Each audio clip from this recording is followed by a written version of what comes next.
We mentioned a little bit about the book that is coming out on quarterback, Seth Wickersham, who does a great job, did a lot of New England Patriot-based books, but he has one on quarterbacks.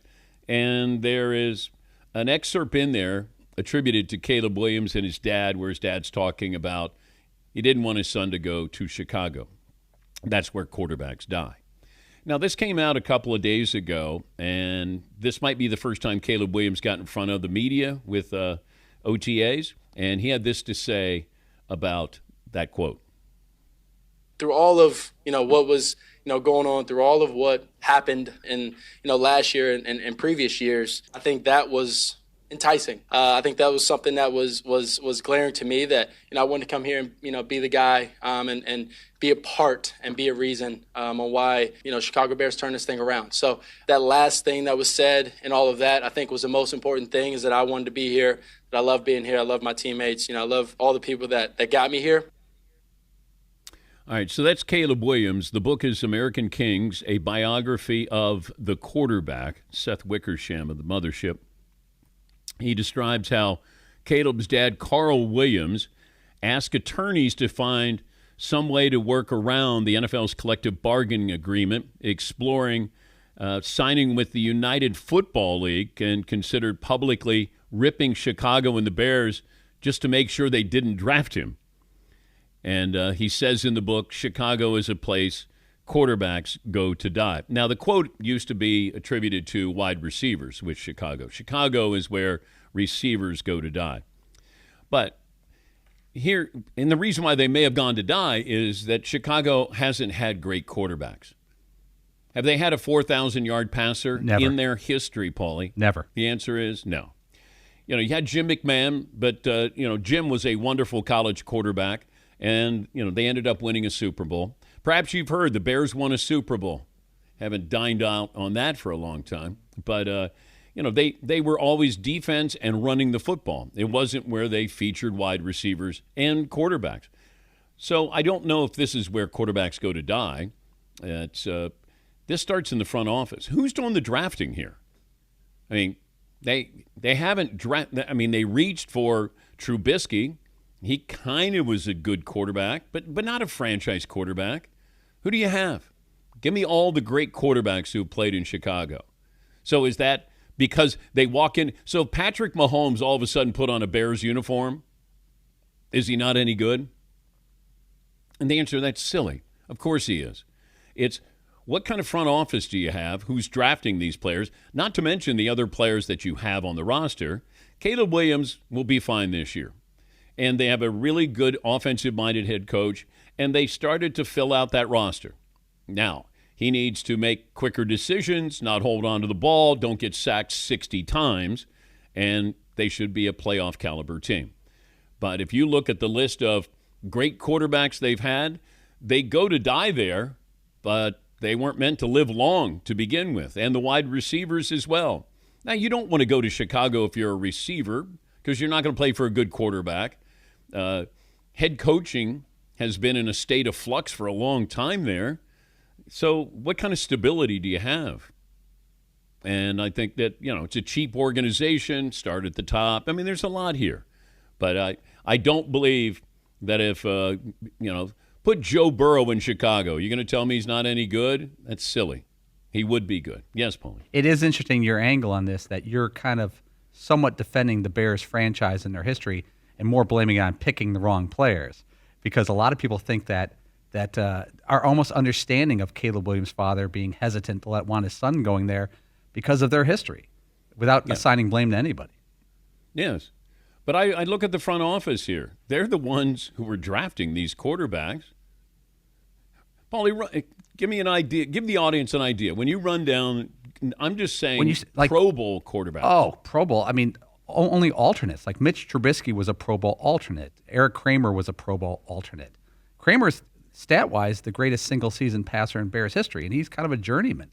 Cutler had a couple good years, but even he couldn't break 4,000. That's about it. Yeah, so once again, what are the expectation levels when they're drafting a quarterback? And therefore, the wide receivers, if you don't have a good quarterback, chances are you don't have a good wide receiver. But Caleb Williams, I think it's a great place for him because you have a great coach there. They do have weapons, and I think that they have built an offense around Caleb Williams. Now this is up to Caleb Williams. And, this ratchets up the pressure. When this book comes out, this will resurface. He'll probably have to talk to the media once again. Maybe his dad issues an apology. But this was a palace coup. They were trying to avoid the Chicago Bears. I know he wanted to go to Minnesota, but Minnesota was, fourth pick? They took J.J. McCarthy.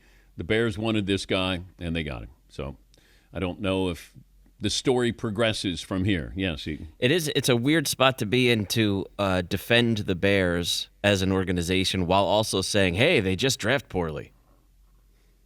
It's like this. It's like, yes, exactly. Like, you're the reason why it's so bad. But it's like, hey, you can't really blame the Bears. I mean, they're a good franchise. They just happen to draft poorly. Yes, that's exactly what Dad is saying. That's exactly what he's saying. They're a bad place to go because they don't know what they're doing. Okay, but what happened first? That had bad front office, or you had bad quarterbacks, and then quarterbacks didn't play, like they went to die. Right? Are the Browns making quarterbacks bad, or are quarterbacks making the Browns bad? I don't know, but I think it's the Browns. I feel like it's the Browns.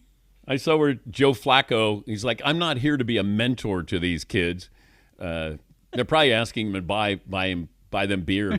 But he said, I'm competing. And then Kenny Pickett said, man, I learned so much being in Philadelphia that I'm ready to compete. Then I hear, Shedeur Sanders is lighting it up in practice. So your guess, as good as mine, I do think Shedeur Sanders will be the starting quarterback for the Browns at some point this season. Yes, Paul? Let's say you guys had a son who was going to be the top pick of the NFL draft. Which team would concern you the most? Let's say historically and maybe recently. Jets, Bears, Browns, other. I'd have to say let's think about it now.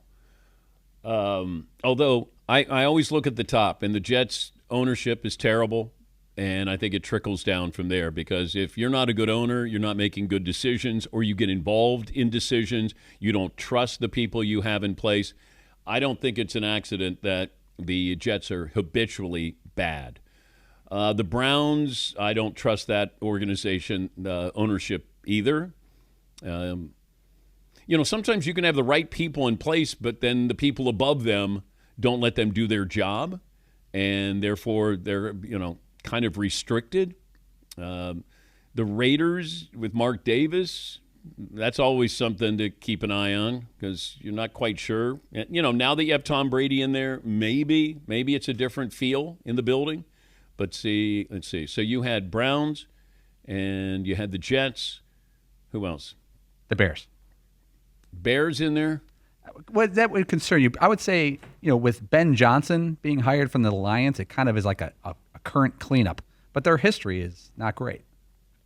No, but I'm going to trust Ben Johnson in this situation. I'm going to look at the Bears differently because of Ben Johnson.